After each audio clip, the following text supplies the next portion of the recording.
श्रीपादराजम शरणम प्रपद्ये. अध्याय 14. दत्तदासांना अभय प्रदान. मी म्हणजे शंकर भट्ट थोडे दिवस प्रवास करून मुंतकल्लू या गावी पोचलो. वाटसरूंना विचारलं तेव्हा कळलं की अजून थोड्या दिवसातच कुरवपूरला पोचेन. श्रीपाद प्रभूंच्या सगुण स्वरूपाच्या दर्शनाची मला ओढ लागली होती. ज्या मार्गावरून मी जात होतो त्याच मार्गावरून एक व्यक्ती हातात ताडीचं पात्र घेऊन येत होता. मला त्या ताडीचा वास असह्य होत होता. तो टाळण्यासाठी मी श्रीपाद प्रभूंचं स्मरण करत वेगानं पुढे चाललो होतो. ती व्यक्ती सुद्धा आपला वेग वाढवून माझ्याजवळ येऊन पोचली. त्यानं विचारलं, मी तुझ्याकडे येत असताना तू असं दूर जाणं योग्य आहे का? मी तेवढ्यात म्हणालो, ए तू कोण आहेस? तुझं माझ्यापाशी काय काम आहे? यावर तो जोरात हसला. त्याच्या ताडीचा उग्र वास आला. मी कोण आहे हे जाणून घेण्या अगोदर तू कोण आहेस, कुठून आलास, कुणीकडे चाललास हे जाणून घेणं योग्य आहे. ताडी विकणारे सुद्धा वेदांतावर बोलण्या एवढे समर्थ आहेत वाटतं. त्यानं रस्त्यावरून येणाऱ्या लोकांना हाका मारून बोलावून घेतलं. तिथं लोकांचा जमाव झाला. त्यानं तो ताडीवाला गृहस्थ म्हणाला, मित्रांनो, मी या प्रांतात ताडी विकणारा आहे. मी धर्मानं जगतो. ताडीचं झाडच मला कल्पवृक्ष आहे.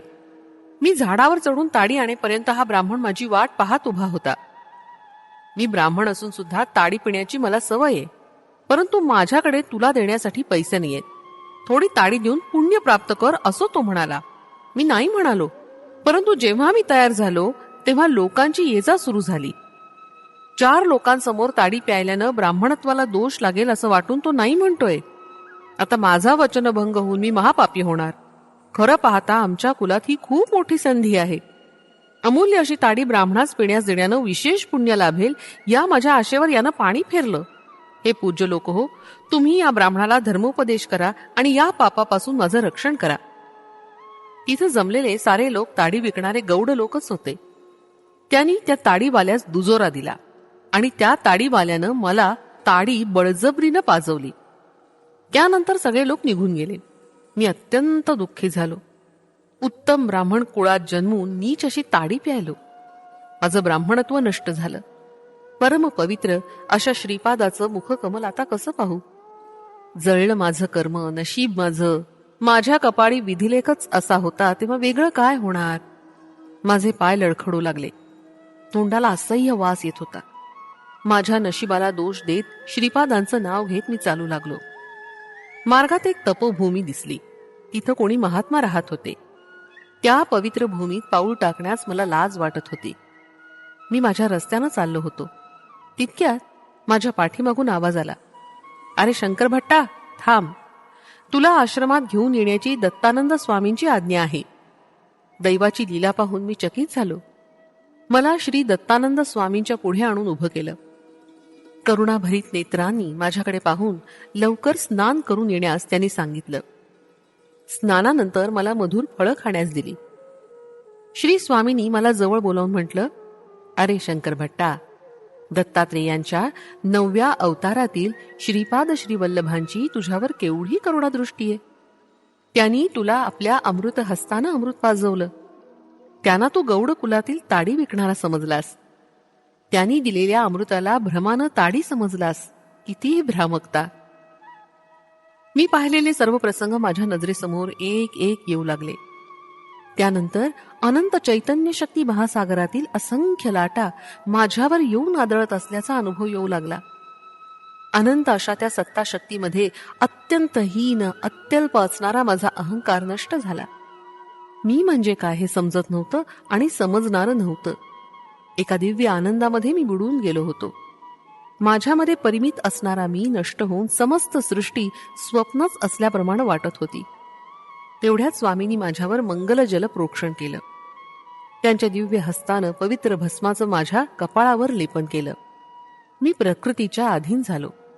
काही क्षण मी दिव्यानंदाचा अनुभव घेत होतो. प्रकृतीस्थ असणारा मी लगेच स्थूल तत्वात फसत जात असल्याचं लक्षात आलं.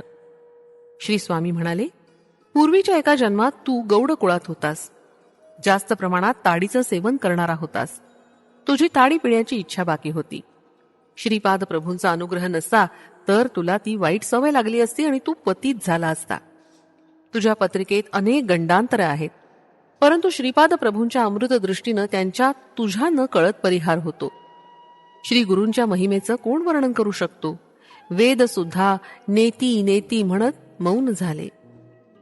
यावर मी म्हणालो, श्रीपाद प्रभू सारखे म्हणतात की ते नृसिंह सरस्वती रूपानं अवतार घेणार आहेत.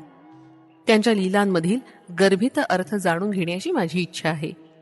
हे ऐकून स्वामी म्हणाले, वेद ऋषींचं तत्ववेत्तेपणाचं ते प्रमुख लक्षण आहे.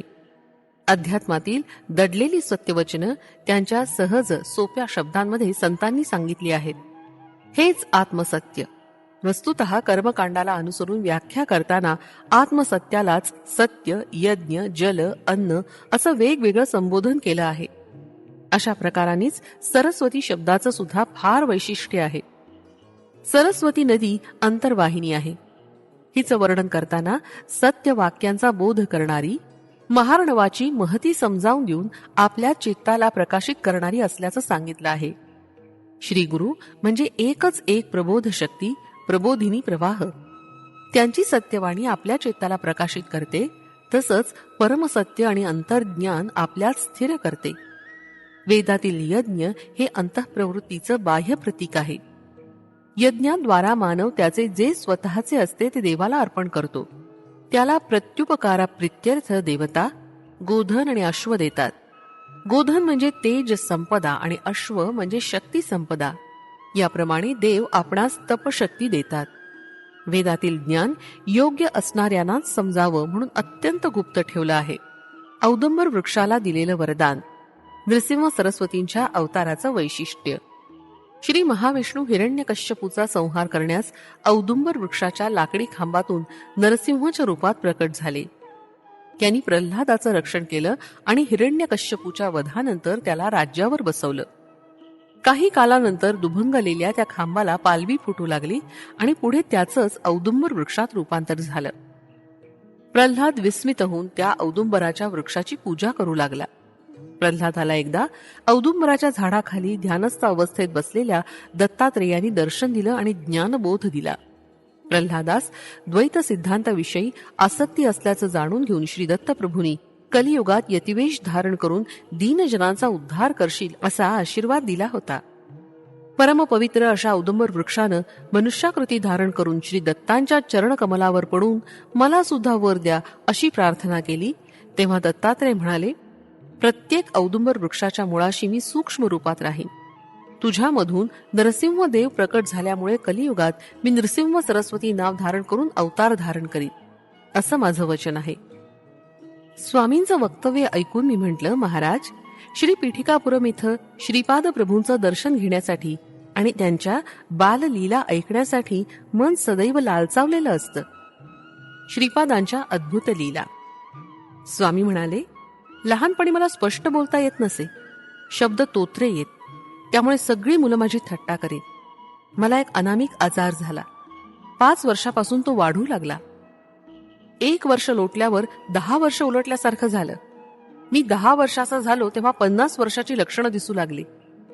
त्यावेळी बापनार्युलू पीठिकापुरम इथं यज्ञ करीत होते. माझ्या वडिलांनी यज्ञासाठी मला नेलं होतं. त्यावेळी त्यांचं वय 6 वर्षापेक्षा जास्त नव्हतं. यज्ञासाठी लागणारं तूप जमा करून ठेवलं होतं. ते एका वयस्क ब्राह्मणाच्या स्वाधीन केलं जात होतं. तुपातील 1/3 भाग तो ब्राह्मण घरी लपवून ठेवून उरलेला 2/3 भाग यज्ञासाठी आणीत असे. यज्ञाला प्रारंभ झाला, परंतु तूप थोड्याच वेळात संपत आलं. त्यावेळी तूप तयार करणं कठीण होतं. हा चिंतेचाच विषय होता. श्री बापनार्युलूंनी श्रीपादांकडे हेतुपुरस्सर पाहिलं. तेव्हा श्रीपाद म्हणाले, काही चोर माझं धन अपहरण करण्याची योजना करत आहेत, परंतु मी त्यांचे प्रयत्न सफल होऊ देणार नाही. योग्य वेळीच त्यांना शिक्षा देईन. त्याच्या घरी पत्नीबरोबर शनिदेवानं राहावं अशी आज्ञा करतो आहे. एवढं बोलणं झाल्यावर श्रीपादांनी त्या वृद्ध ब्राह्मणाला बोलवून ताडपत्रीवर असं लिहून दिलं, आई गंगामाते, यज्ञाच्या निर्वाहनासाठी लागणारं धृत द्यावं. तुझी बाकी माझे आजोबा व्यंकटप्पय्या श्रेष्ठी देऊन टाकतील, ही श्रीपाद वल्लभांची आज्ञा. हे पत्र त्यांनी श्रेष्ठींना दाखवलं. त्यांनी ते मान्य केलं. त्या वृद्ध ब्राह्मणाबरोबर 4 ब्राह्मण पादगया तीर्थावर गेले. ते पत्र तीर्थराजाला समर्पित केलं आणि त्यांनी नेलेल्या पात्रात तीर्थाचं जल भरून घेतलं. वेदमंत्र म्हणत ते जल यज्ञस्थळी आणलं. ते जल आणत असताना सर्वांच्या समोर त्याचं शुद्ध तूप झालं. त्या धृताच्या आहुतीनं यज्ञाची सांगता झाली. सर्वजण आनंदित झाले.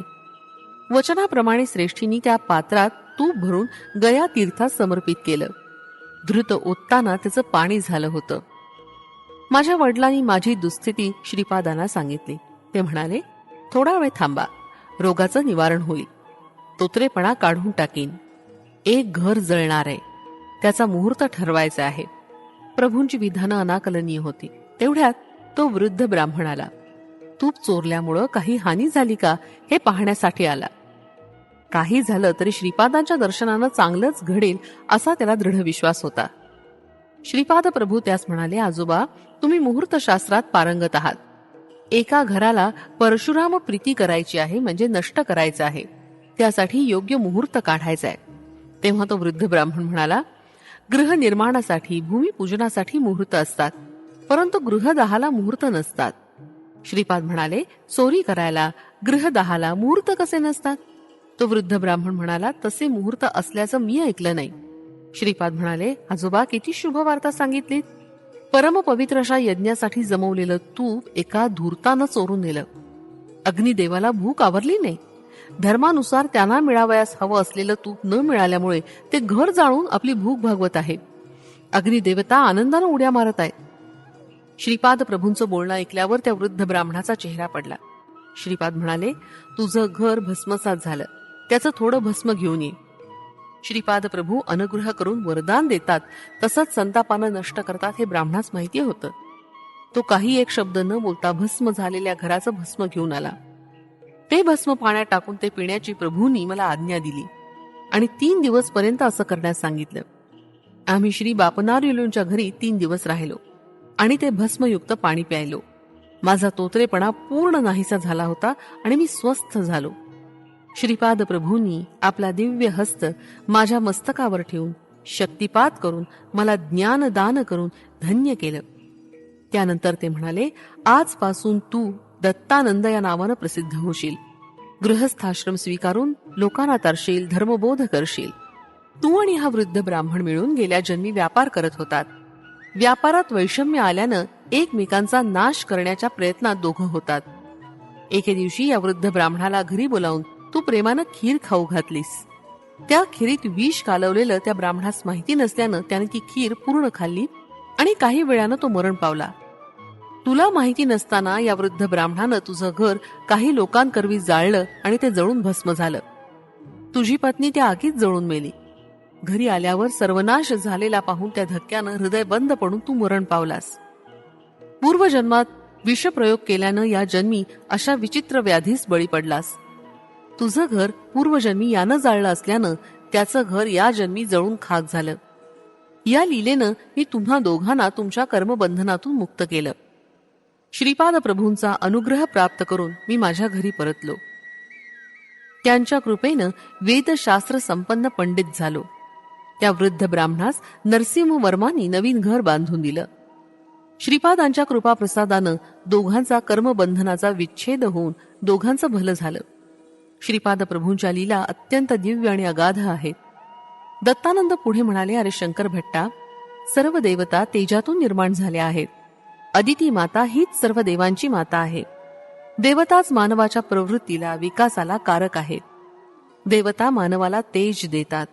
मानवाच्या आत्म्यावर दिव्य चैतन्य संपदेचा वर्षाव करतात.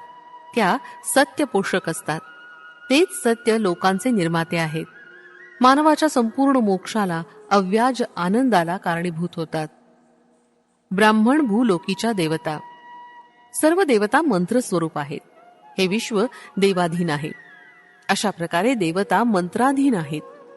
ते मंत्र सद्ब्राह्मणांच्या अधीन आहेत. म्हणून ब्राह्मण भूमीवर देवता समान आहे. शब्द हा साधारणपणे पंचेंद्रियांनी ग्रहण करता येतो. शब्द प्रकाश, गमन, स्पर्श, शीतोष्ण, विस्मृती, बलप्रयोग, वेग, गमन वगैरे अत्यंत थोड्या प्रमाणात असलेले प्राथमिक भाव निवेदन करण्यासाठी मानवाच्या उपयोगात येतात.